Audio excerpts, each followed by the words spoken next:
नमस्कार, सवेरा इंडिया के इस खास शो में आपका बहुत बहुत स्वागत है। मैं हूं आपके साथ जया कौशिक। कल प्रधानमंत्री नरेंद्र मोदी ने उत्तर प्रदेश में 2 कार्यक्रम में हिस्सा लिया और जनसभा को संबोधित भी यहां पर किया। काशी में प्रधानमंत्री ने PM Ayushman Bharat health infrastructure mission की शुरुआत की और साथ ही वाराणसी में 5,189 करोड़ की 28 विकास परियोजनाओं का लोकार्पण किया। चुनाव नजदीक है, उससे पहले लोकार्पण की जो सिलसिला है वो जारी है। अपने संसदीय क्षेत्र पहुंचे प्रधानमंत्री काशी के पारंपरिक अभिवादन के बाद सीधे Ayushman Bharat health infrastructure mission की जरूरत के बारे में बताने लग गए, जिसकी शुरुआत के लिए उन्होंने काशी को चुना था। हमारे देश में आजादी के पहले और उसके बाद भी मूलभूत चिकित्सा और स्वास्थ्य सुविधाओं को कभी प्राथमिकता नहीं दी गई। अच्छा इलाज चाहिए तो बड़े शहर जाना होगा, अच्छे डॉक्टर से इलाज कराना है तो बड़े शहर जाना होगा, रात बिरात किसी की तबीयत खराब हो गई तो गाड़ी का इंतजाम करो और लेकर भागो शहर की तरफ। हमारे गांव देहात की यही सच्चाई रही है। गांवों के कस्बों में जिला मुख्यालय तक में बेहतर स्वास्थ्य सुविधाएं मुश्किल से ही मिलती थी। इस कष्ट को मैंने भी भोगा है। वाराणसी में 5,189 करोड़ की 28 विकास परियोजनाओं का लोकार्पण करते हुए प्रधानमंत्री विपक्ष पर निशाना साधना नहीं भूले। साथियों, यहां अलग अलग आयु वर्ग के बहन भाई बैठे हैं। क्या कभी किसी को याद पड़ता है? और याद पड़ता है तो मुझे बताना। क्या किसी को याद पड़ता है कि उत्तर प्रदेश के इतिहास में कभी एक साथ इतने मेडिकल कॉलेज का लोकार्पण हुआ हो? हुआ है कभी? नहीं हुआ है ना।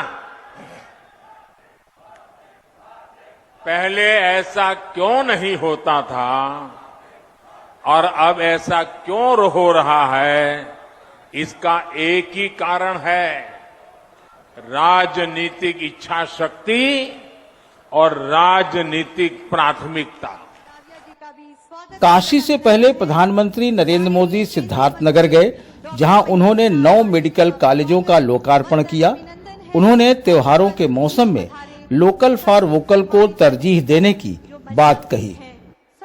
जब सभी स्वस्थ होंगे, जब सभी को अवसर मिलेंगे, तब जाकर सबका प्रयास देश के काम आएगा।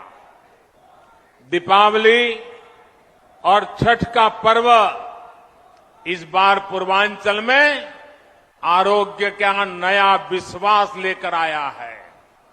ये विश्वास तेज विकास का आधार बने। यूपी की दोनों रैलियों में प्रधानमंत्री नरेंद्र मोदी पिछली केंद्र सरकार पर तो निशाना साधा, लेकिन उत्तर प्रदेश को लेकर खामोश रहे। जबकि पिछले दिनों यूपी सरकार लखीमपुर खीरी सहित कई मुद्दे को लेकर सवालों से घिरी रही है। चुनावी वर्ष में प्रवेश कर चुके उत्तर प्रदेश में अपने संसदीय क्षेत्र पहुंचे प्रधानमंत्री न तो विपक्ष पर तीखे हमला करते नजर आए और न ही पूरी तरह चुनावी मोड में। लगता है कि अभी वो उत्तर प्रदेश की राजनीति में वेट और वॉच की मुद्रा में है। वाराणसी से पुरुषोत्तम के साथ अजय सिंह, एनडीटीवी इंडिया। और अब बात करते हैं मध्य प्रदेश की। यहाँ की राजधानी भोपाल में कल शाम वेब सीरीज आश्रम के अगले सीजन की शूटिंग के दौरान बजरंग दल के कार्यकर्ताओं ने तोड़फोड़ की, मारपीट हुई। फिल्म निर्देशक प्रकाश झा पर भी कथित तौर पर स्याही फेंकी गई। पुलिस ने 4 आरोपियों को गिरफ्तार किया है, लेकिन अब बजरंग दल की मांग का समर्थन गृह मंत्री नरोत्तम मिश्रा सहित बीजेपी के कई आला नेता करते हुए दिख रहे हैं।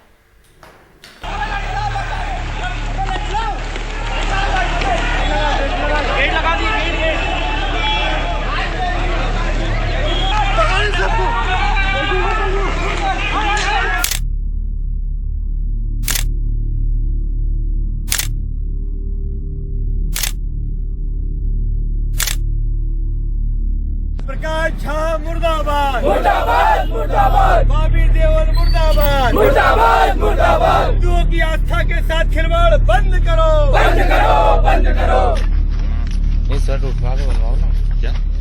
भोपाल में पुरानी जेल में वेब सीरीज आश्रम 3 की शूटिंग के दौरान बजरंग दल के कार्यकर्ताओं ने तोड़फोड़ की। प्रकाश झा के साथ झूमाझटकी हुई। वैनिटी वैन समेत 5 गाड़ियों में भी तोड़फोड़ की गई। बाद में पुलिस ने हंगामा करने वालों को खदेड़ा। हंगामा करने वालों की मांग थी वेब सीरीज का नाम बदला जाए। भोपाल की धरती पर आकर के वो अपनी फिल्म बना लेगा। बजरंग दल चैलेंज करता है, इस फिल्म को बनने नहीं देंगे। अभी केवल प्रकाश झा का मुंह खाना खड़ा है। बॉबी देओल को ढूंढ रहा है। अपने भाई से सीखे कुछ। सोमवार सुबह शूटिंग जारी रही। पुलिसकर्मी पूरे रास्ते भर तैनात थे। हालांकि गृह मंत्री भी हुड़दंगियों के सुर में सुर मिलाते नजर आए। कहा, राज्य में शूटिंग की अनुमति को लेकर नई गाइडलाइन बनेगी। 2 समुदायों को लेकर मंत्री जी हम तुम की भाषा बोलते भी नजर आए। परोक्ष तौर पर फिल्म निर्माता पर भी हमला बोला। हमारी भावनाओं को आहत करने वाले दृश्य फिल्माते क्यों हो, और हिम्मत है तो किसी दूसरे धर्म की भावनाओं को आहत करने वाला कोई दृश्य क्यों नहीं फिल्माते हो। आश्रम वाले मामले में भी हम एक स्थायी गाइडलाइन जारी करने वाले हैं कि आपत्तिजनक अगर कोई सीन है या किसी धर्म की भावना को आहत करने वाले कोई सीन अगर आपकी स्टोरी में है तो पहले प्रशासन को वो स्टोरी दें और अनुमति लें, उसके बाद ही वो फिल्मांकन करें। क्यों आश्रम नाम क्यों? और किसी दूसरे का रख के दिखाओ, समझ में आएगा। फिर ऐसा काम न करो जिससे दिक्कत हो। जो किया हम उसको गलत मानते हैं। 4 गिरफ्तारी भी हुई। आगे जो भी नीतिगत कार्रवाई होगी वो होगी। लेकिन आप जो गलती कर रहे हो आप पर क्या करें, विचार तो करो झा साहब। कांग्रेस का आरोप है ऐसी घटनाएं सरकार के संरक्षण में हो रही हैं। सरकार के संरक्षण में तो हो रहा है, नहीं तो किसकी हिम्मत है कि क्रू मेंबर को दौड़ा दौड़कर पीटे, निर्देशक पे शाही फेंक दे और पुलिस की मौजूदगी में करे, वाहनों में तोड़फोड़ कर दे। सरकार का ही संरक्षण है। सरकार 2 मुही नीति पे चलती।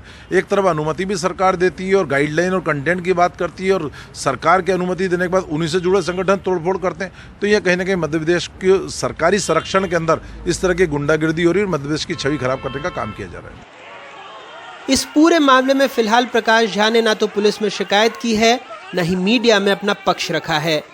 आश्रम के अभिनेता बॉबी देओल के पिता भाई सत्तारूढ़ दल के नेता हैं। खैर, सुटेबल बॉय को लेकर जो विवाद हुआ था उसके बाद मध्य प्रदेश सरकार ने दिशा निर्देश बनाने की बात कही थी। उसका क्या हुआ ये तो नहीं पता, लेकिन अब आश्रम के बाद वापस से ऐसी ही बात चल रही है। यानी सेंसर बोर्ड से पहले जिले के बाबू कहानी पर कैंची चलाएंगे। दुखद उन मंत्रियों का रवैया भी है जो अपने बयानों से किसी खास धर्म या संप्रदाय के नुमाइंदे नजर आते हैं, पूरे राज्य के नहीं। दुखद उन फिल्मकारों का रवैया भी है जो अपने फिल्मों के जरिए तो क्रांति की बात करते हैं, लेकिन अपने ऊपर हुए जुल्म की शिकायत तक दर्ज कराने नहीं आते। भोपाल से कैमरा पर्सन रिजवान खान के साथ अनुराग द्वारी, NDTV इंडिया।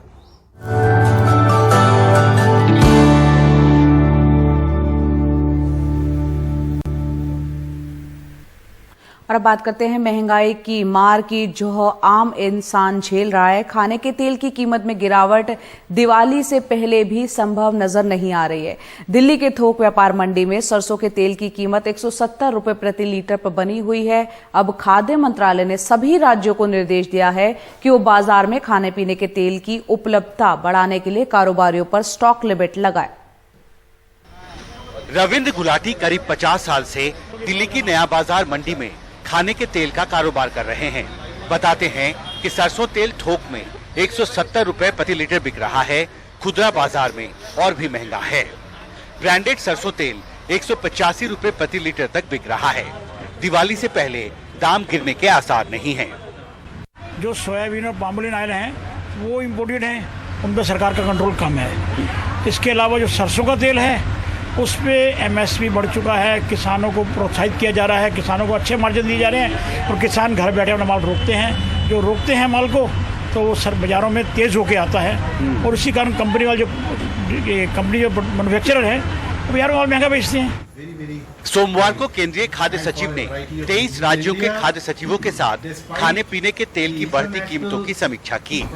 बैठक के बाद खाद्य मंत्रालय ने राज्यों को निर्देश दिया कि वो तेल के स्टॉक पर लिमिट लगाएं।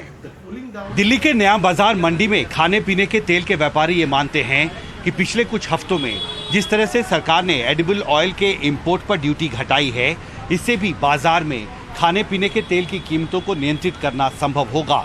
साथ ही दिसंबर महीने तक उत्तर प्रदेश और कुछ राज्यों से सरसों की नई फसल तैयार होकर बाजार पहुंचने वाली है और इससे भी बाजार में कीमतों पर काबू पाना संभव हो पाएगा।